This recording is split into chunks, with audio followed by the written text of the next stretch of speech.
నమస్తే సార్. నమస్తే. సార్ ఇప్పుడు సీఎం రేవంత్ రెడ్డి గారు ఫిలిం ఇండస్ట్రీకి సంబంధించిన డైరెక్టర్స్, ప్రొడ్యూసర్స్ అయితే ఒక మీటింగ్ అయితే చేశారు. అంటే మీటింగ్ అంటే నార్మల్‌గా టేబుల్ ముందరే పెట్టుకొని మీటింగ్ అయితే చేశారు. సో, దానికెందుకు బీఆర్ఎస్ వాళ్ళు ట్రోలింగ్ చేయడం? ఇక బీఆర్ఎస్ పార్టీ వాళ్ళు దేని విషయంలో ట్రోలింగ్ చేయరు? ఈ రాష్ట్రంలో ఏ సమస్యనైనా కూడా పరిష్కరించిన సమస్య మీద కూడా ట్రోలింగ్ చేసే ప్రయత్నం డబ్బుల బీఆర్ఎస్ పార్టీ కోసమే చేస్తారు. చేస్తున్నారా? బీఆర్ఎస్ పార్టీ ఏంటంటే బదనాం చేసే ప్రయత్నంలో భాగంగా వాళ్ళు ట్రోలింగ్ చేస్తారు. ఆనాడు ఏదైతే సినీ కార్మికులకు సంబంధించినటువంటి సమస్యలు ఏదైతేనో పరిష్కరించే ప్రయత్నంలో భాగంగా ప్రభుత్వము నిర్మాతలను అదేవిధంగా డైరెక్టర్లను సినీ కార్మికులకు పిలిపించి వాళ్ళ సమస్యలు పరిష్కరించే ప్రయత్నంలో భాగంగా రాష్ట్ర ప్రభుత్వం తరఫున మేమేం చేయాలో చెప్పండి, మీ తరఫున మీరేం చేస్తారో చెప్పండి, తెలుగు చిత్రసీమను ప్రపంచ పట్టణంలో హైదరాబాద్ కేంద్రంగా చూడాలని చెప్పేసి కాంగ్రెస్ ప్రభుత్వం లక్ష్యం అని చెప్పేసి స్వయాన రేవంత్ రెడ్డి గారు మాట్లాడిన పరిస్థితి మనం చూసినాం. కాబట్టి బీఆర్ఎస్ పార్టీ ఏంటంటే ప్రతిదీ రాజకీయం చేసే ప్రయత్నంలో భాగంగా వాళ్ళు ముందుకు పోతా ఉన్నారు తప్ప వాళ్ళకి చిత్తశుద్ధి లేదనేది చాలా స్పష్టం. కాబట్టి బీఆర్ఎస్ పార్టీ ఎంత ట్రోలింగ్ చేసినా తెలంగాణ సమస్యలు మాత్రం పరిష్కరిస్తుంది మాత్రం ఓన్లీ రేవంత్ రెడ్డి గారి ప్రభుత్వం మాత్రమే. 20 ఇయర్స్ వరకు ఏ సీఎం కూడా ఓయూ క్యాంపస్‌కి అయితే వెళ్ళలేదు. ఆఫ్టర్ 20 ఇయర్స్ తర్వాతనే సీఎం రేవంత్ రెడ్డి గారు ఓయూ క్యాంపస్‌కి అయితే వెళ్ళడం జరిగింది. సో, దానికి మీరు ఎలా చూస్తారు? అంటే సమైక్య రాష్ట్రంలో కూడా ఏ ముఖ్యమంత్రి కూడా ఉస్మానియా యూనివర్సిటీ రాని పరిస్థితి మనం చూసినాం. ఎందుకంటే మేము తెలంగాణ ఉద్యమంలో కూడా భాగస్వాములైనాం.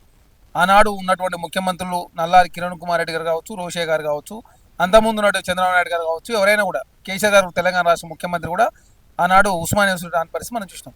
తెలంగాణ ముఖ్యమంత్రి రేవంత్ రెడ్డి గారు కాంగ్రెస్ ప్రభుత్వంలో ఒక ప్రజాప్రభుత్వం అని చెప్పేసి నిర్ధారణ అయింది. ఎందుకంటే విద్యార్థుల సమస్యలు ఉంటే చెప్పండి, కానీ సమస్యలు పరిష్కరించే ప్రభుత్వాన్ని అడ్డుకుంటే మాత్రం కరెక్ట్ కాదు.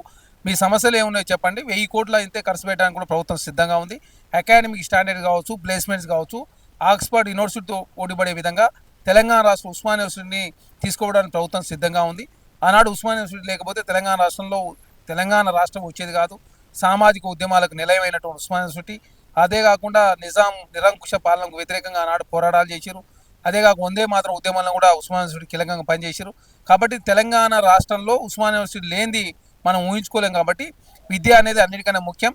విద్యాపరంగా రాష్ట్రంలో అన్ని రకాలుగా రాష్ట్ర ప్రభుత్వం సహకారం అందించడానికి సిద్ధంగా ఉంది. కాబట్టి మీ సమస్యలు ఏమున్నాయో చెప్పండి అని చెప్పి స్వయాన ముఖ్యమంత్రి గారు నెక్స్ట్ మీటింగ్ ఆర్ట్స్ కాలేజ్ ముందు పెడతాను, ఖచ్చితంగా ఎవరైనా నిరసన వ్యక్తం చేసుకున్న వాళ్ళు నిరసన వ్యక్తం చేసుకుంటూ సమస్యలు ఏమున్నట్టు కూడా పరిష్కరించుకోవడానికి ప్రభుత్వం సిద్ధంగా ఉందని చెప్పి చాలా స్పష్టంగా ఒక మంచి మెసేజ్ మాత్రం ఇచ్చిన మాట వాస్తవం. ఓకే. మరి యూరియా విషయంలో రైతులు కళారాత్రులు గడిపేస్తున్నారు. అంటే అక్కడ పేపర్‌లన్నీ అక్కడ పెట్టడం, అలా రాత్రులు నిద్ర ఇప్పుడు లేకుండా చేయడం. రఘునందరావు గారు చాలా స్పష్టంగా చెప్పారు, సింధూరు ఆపరేషన్ ద్వారా చైనా నుంచి రావాల్సినటువంటి యూరియా రాకపోవడం మూలంగా ప్రధానంగా ఇబ్బంది అయిందని చెప్పేసి రఘునందనరావు గారు భారతీయ జనతా పార్టీ ఎంపీ ఒప్పుకున్న పరిస్థితి.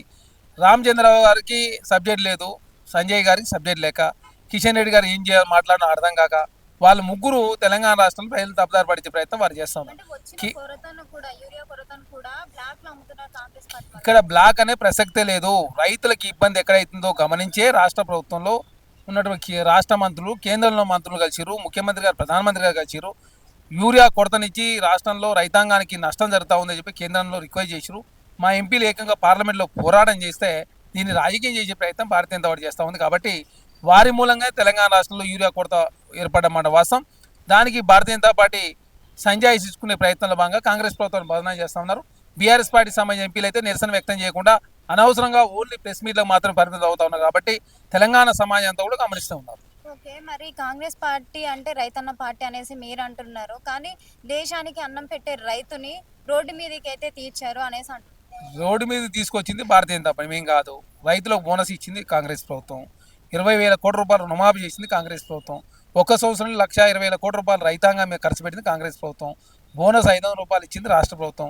తరగనే ప్రసక్తే లేదు. కాబట్టి రైతుల విషయంలో చర్చ చేయడానికి ప్రభుత్వం సిద్ధంగా ఉంది. అనవసరంగా యూరియా అబండాన్ని కాంగ్రెస్ ప్రభుత్వం ఆపాదించే ప్రయత్నం Bharatiya Janata party BRS party మానుకోవాలని చెప్పేసి కాంగ్రెస్ పార్టీని కోరుతా ఉంది. ఓకే. మరి ఇంకొకటి చూసుకున్నట్లయితే జూబ్లీ హిల్స్‌లో రాబోయే బై ఎలక్షన్స్ కాదు, కాంగ్రెస్ బై ఎలక్షన్స్ అనేసి అంటున్నారు. Bharatiya Janata party BRS party గుర్తుపెట్టుకోండి. హైదరాబాద్లో బీఆర్ఎస్ పార్టీ ఉంది, మాకు మొత్తం హైదరాబాద్లో మేమేం చెప్పారు BRS party. Cantonment election third, Secunderabad MP ఎలక్షన్లో థర్డ్, చేవెళ్ళ సిటీ స్థానంలో థర్డ్ పోయిన పరిస్థితి, మల్కాజిగిరికి సంబంధించి ఏకంగా థర్డ్ పోయిన పరిస్థితి మనం చూసినాం. కాబట్టి హైదరాబాద్ ప్రజలంతా కూడా బీఆర్ఎస్ పార్టీ చీదరించుకుంటా ఉన్నారు. ఖచ్చితంగా జూబ్లీస్ బై ఎలక్షన్లో కాంగ్రెస్ పార్టీ భారీ మేడతో గెలవబోతా ఉంది. లోకల్ బై ఎలక్షన్లో కూడా కాంగ్రెస్ పార్టీ గెలవబోతా ఉంది. గెలిచిన తర్వాత మరొకసారి మాట్లాడుకుందాం. బీఆర్ఎస్ పార్టీ ఏంటంటే తెలంగాణ రాష్ట్రంలో సోషల్ మీడియా వేదికగా కాంగ్రెస్ ప్రభుత్వాన్ని బదనాం చేయాలా, అదే కాకుండా ఏదో ప్రాపగండ క్రియేట్ చేసే ప్రయత్నంలో వారు ముందుకు పోతా ఉన్నారు. బీఆర్ఎస్ పార్టీలో ఉండే పరిస్థితులే లేరు వాళ్ళ కేడర్ అంతా కూడా. కల్వకుంట్ల కవిత గారి ప్రశ్నలకు సమాధానం చెప్పలేని పరిస్థితిలో బీఆర్ఎస్ పార్టీ కొట్టుమిట్టాడుతూ ఉంది. సీఎం రమేష్ గారి ప్రశ్నలకు, రాజాసింగ్ గారి ప్రశ్నలకు భారతీయ జనతా పార్టీ సమాధానం చెప్పలేక అనవసరంగా కాంగ్రెస్ ప్రభుత్వాన్ని బదనాం చేసే ప్రయత్నం చేస్తూ ఉన్నారు. ఖచ్చితంగా కాంగ్రెస్ పార్టీ జూబ్లీస్ ఎలక్షన్లో భారీ మేరతో గెలవబోతాం. Subscribe us and press the bell icon for more interesting updates.